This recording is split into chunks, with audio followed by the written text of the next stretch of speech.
Good morning, Facebook friends and family, and good Saturday morning to you. Today is the last day of our first week of preparation for this week, or this walking with Jesus.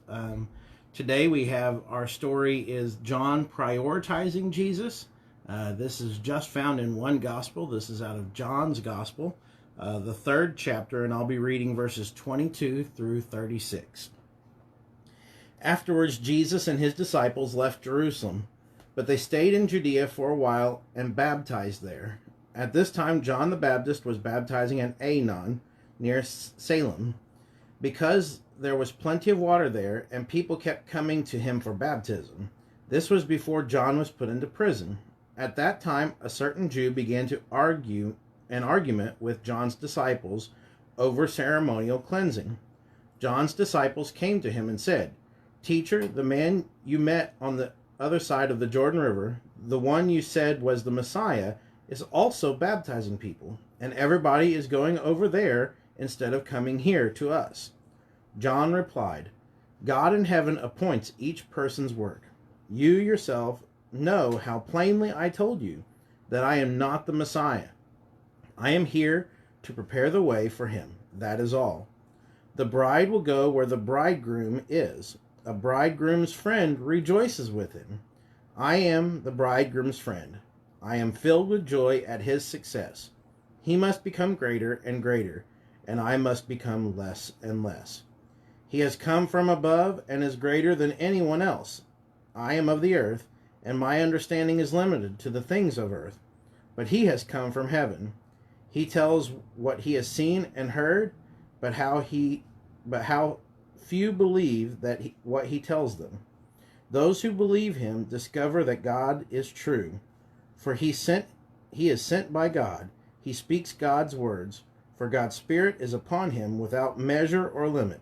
The Father loves his Son, and he has given him authority over everything. And all who believe in God's Son have eternal life. Those who don't obey the Son will never experience eternal life, but the wrath of God remains upon them." Again, this one kind of seems a little bit like yesterday's. John absolutely knows who he is.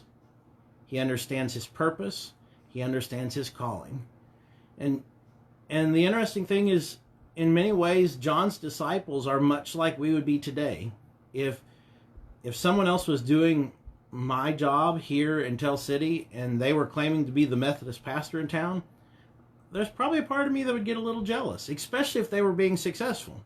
If they weren't being successful, maybe I wouldn't care, other than if they were doing things that might make Methodists look bad. But John realizes very clearly his job was to prepare people for Jesus. And Jesus is here. And Jesus is doing Jesus' thing. And he's being successful at it. I wonder how many of us could be that honest with ourselves to know exactly what we're called to do, and when we've been successful at that, and when it's time for us to step back so that someone else can be lifted up.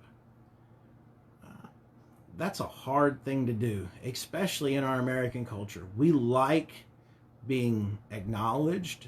We like being successful. We want to be known for what we do. And yet, just like John, each and every one of us have pretty much that same call. It's our job to point people to Jesus. And when Jesus does his thing, then we should be celebrating with them. I hope that's a good word for you today. I know it's a good reminder for me. And I look forward to seeing my family tomorrow morning as we discuss these 6 stories. And I hope that you'll join me on the rest of this journey as we walk with Jesus. Have a great Saturday.